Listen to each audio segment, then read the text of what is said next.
दोस्तों नमस्कार, स्वागत है आप सभी का 4 PM न्यूज नेटवर्क में। मैं हूं आपके साथ अदिति। नीतीश के 34 और नेताओं ने दिया इस्तीफा। मोदी शाह ने जो जाल बिछाया था नीतीश कुमार के लिए, उसी जाल में नीतीश कुमार फंस चुके हैं। नीतीश कुमार को ठीक जिस तरह से बिहार चुनाव से मोदी शाह एलिमिनेट करना चाहते थे, ठीक वही हुआ। अब नीतीश को सीएम पद से चुनाव से पहले ही इस्तीफा देना पड़ जाएगा। पूरा माजरा बताऊंगी आगे आपको, तो आखिर तक वीडियो में बने रहिएगा। बिहार चुनाव से पहले नीतीश कुमार ने अपने पैरों पर ही कुल्हाड़ी मार ली है। अब तक जितने इस्तीफे दिए गए जेडीयू में, उसके बाद और 34 जेडीयू नेताओं ने इस्तीफा दे दिया है। एक जगह पर एक साथ 26 नेताओं का इस्तीफा, दूसरे जगह पर एक साथ 8 नेताओं का इस्तीफा। नीतीश कुमार की राजनीतिक सफर अब खत्म है। जिस तरह से बिहार के अलग अलग जगह पर नीतीश कुमार का पुतला जलाया गया, इसके बारे में नीतीश ने जिंदगी में कभी नहीं सोचा होगा। इतिहास गवाह है कि इस तरह के विरोध के बाद कोई भी सीएम या पीएम अपनी कुर्सी बचा नहीं पाए। नीतीश के अध्यक्ष, जिलाध्यक्ष, उपाध्यक्ष धराधर इस्तीफा दे रहे हैं। पिछले 3-4 दिन से ये सिलसिला लगातार जारी है। खबर देखिए आपके स्क्रीन पर। जेडीयू अल्पसंख्यक प्रकोष्ठ के सदस्य संघ 26 लोगों का इस्तीफा।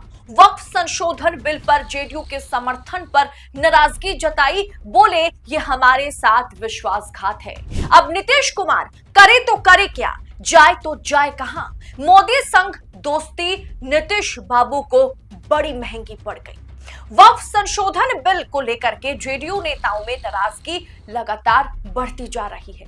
दरभंगा की चंदनपट्टी पंचायत अध्यक्ष और जेडीयू अल्पसंख्यक प्रकोष्ठ के सदस्य मुर्शिद आलम ने पार्टी से इस्तीफा दे दिया है। उन्होंने कहा, जेडीयू पार्टी ने वक्फ संशोधन बिल का समर्थन कर मुसलमानों के साथ धोखाधड़ी की।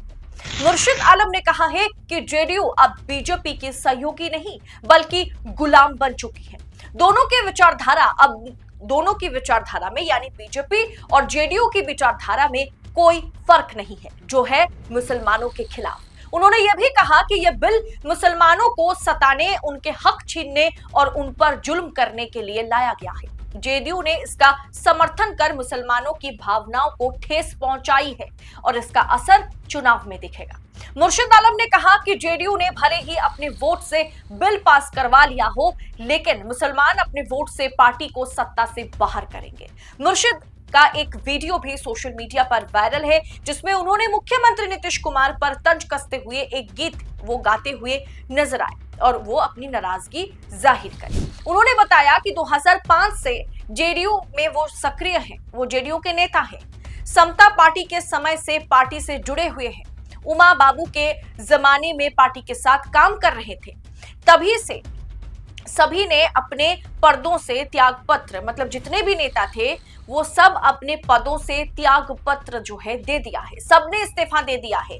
यानी मुर्शिद आलम के साथ जुड़े हुए सभी नेताओं ने जेडीयू में नीतीश कुमार के मुंह पर त्याग पत्र जो है फेंका है। मुर्शिद आलम ने यह भी कहा कि भाजपा ने जेडीयू को राजनीतिक रूप से खत्म करने के लिए यह काला कानून लाया है। जैसे मैंने आपको शुरू में बताया कि मोदी और शाह जो जाल नीतीश बाबू के लिए बिछाना चाह रहे थे, जेडीयू के लिए बिछाना चाह रहे थे, बिछा दिए थे, उसी जाल में नीतीश कुमार फंस गए। दूसरी खबर देखिए दोस्तों, आपके स्क्रीन पर है कि जेडीयू में घमासान। औरंगाबाद के जिला उपाध्यक्ष समेत 8 मुस्लिम नेताओं ने छोड़ी पार्टी।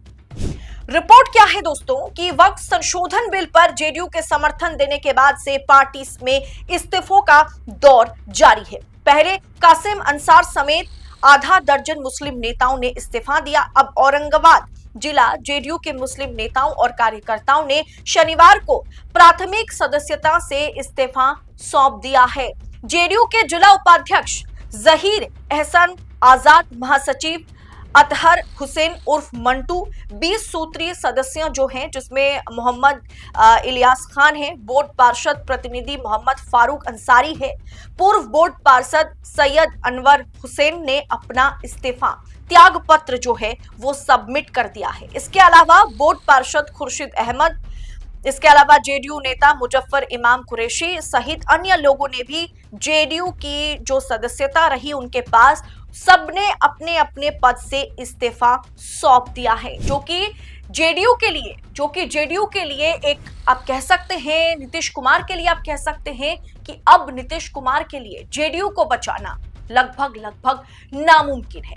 मतलब एक तरीके से देखा जाए तो बीजेपी ने ही जेडीयू का निपटारा कर दिया। जो काम बीजेपी काफी समय से करना चाह रही थी और इस बिल के जरिए दो काम हुआ। एक तो नीतीश का निपटारा भी हो गया, अब भारतीय जनता पार्टी और आरजेडी के बीच ये लड़ाई है।